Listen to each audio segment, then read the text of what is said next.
Hey guys, welcome to the video. My name is Mandy. I wanted to take you guys on a tour of my school area.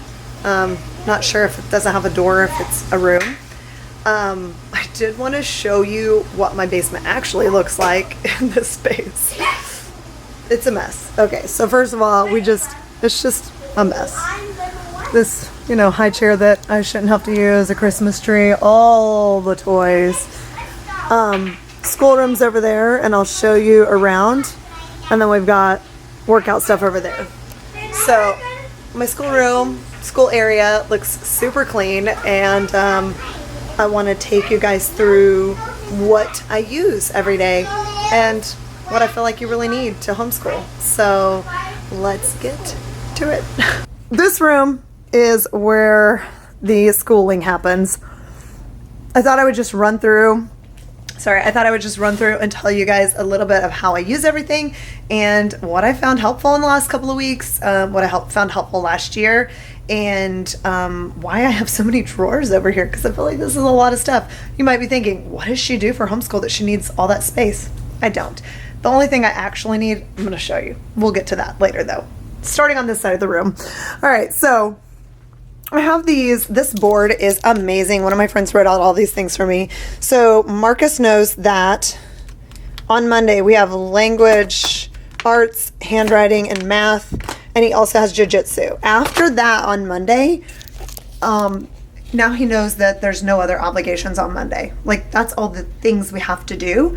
And so it helps, especially on days where it's not a normal thing. So for instance, co-op and Boy Scouts or Cub Scouts are on Tuesdays, so he knows that we don't have like regular school on Tuesday mornings. Bible study, I'm doing Bible Study Fellowship, BSF, this year for the first time, so we'll have that in the morning, maybe get to these, and then church at night. So for that, I don't know if that's going to work out or what school we're going to do during the day, if we might do a math lesson, we might not.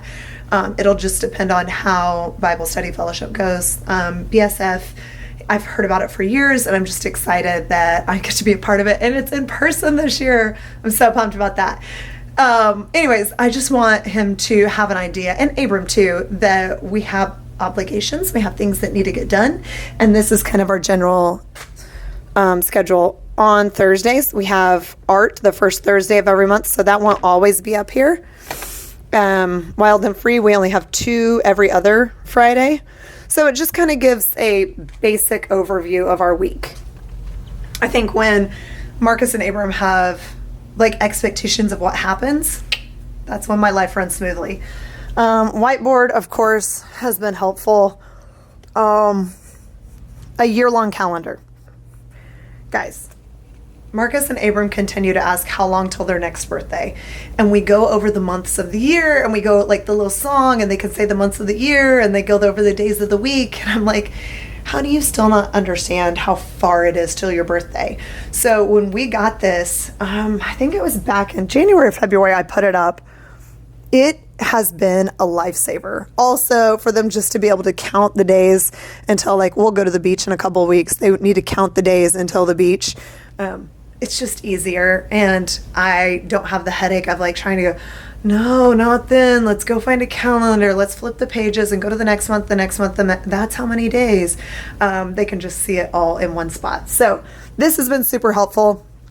Our little school thing, I don't know, hold on, I don't know if I want the name of our school. I don't know if I want that out on the internet, because maybe, I don't know that it matters, but I have a little letterboard map.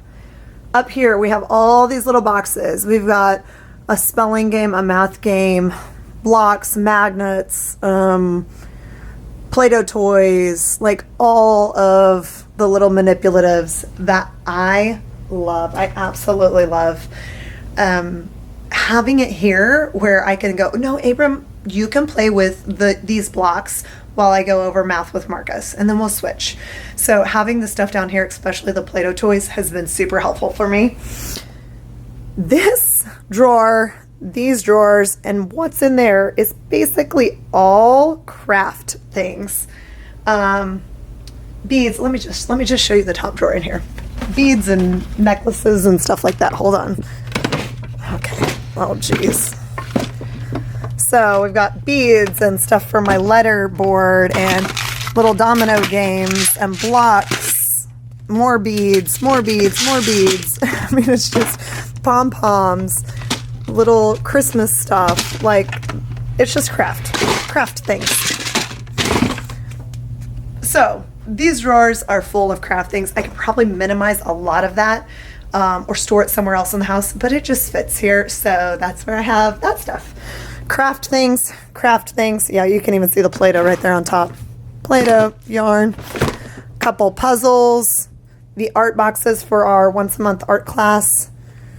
These baskets my mom got me at Aldi when she was here visiting, and I love them.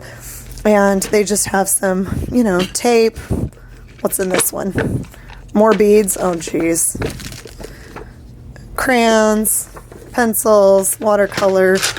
I mean, school supplies, Now, all of that is fun things that I have in this area, but I'm going to show you the one thing that I actually use for school. Okay, we're going to go over here. Okay. I have this tote with these little bins inside it to keep it separated. This is Abram's pre-K language arts. This is Marcus's Math 1 from The Good and the Beautiful. Marcus's language arts. We've got a handwriting book, the Story of the World book that's our co-op history. We've got, this is a co-op book for Claritas, like that's how we, our memory work and stuff for school. And then these are all the science books. Guys, if I had nothing else and I didn't have the space like I have now, which 6 years ago, that was the case. We had zero space in our house for anything extra. If I had to homeschool and we had to be in a 2-bedroom apartment, which our family could fit in, 2 sets of bunk beds for the kids, a bed for Andres and I. If I was in a small area, I would take what is in this and a few of the colored pencils and paper, and I could do school. There are tons of YouTube videos of people that have different sizes, different spaces, different areas, rooms, not a room, like the kitchen table and how they put things together. I love seeing different ways that people do stuff in homeschool and just how they make it work for their family and their space at that time. So this might not always be my space. We might not always have this area or a basement that is this big, but it's what works for us. And that little bit with The Good and the Beautiful and then the history and science could be our homeschool completely. So I hope this helps you in kind of like organizing your homeschool, or maybe thinking like, oh, what do I need? I don't have the things. And if you're looking to get started at homeschool, if the public school is just not working out for your family, then I hope this helps you. So I hope you enjoyed the video. I will see you guys in the next one. Bye.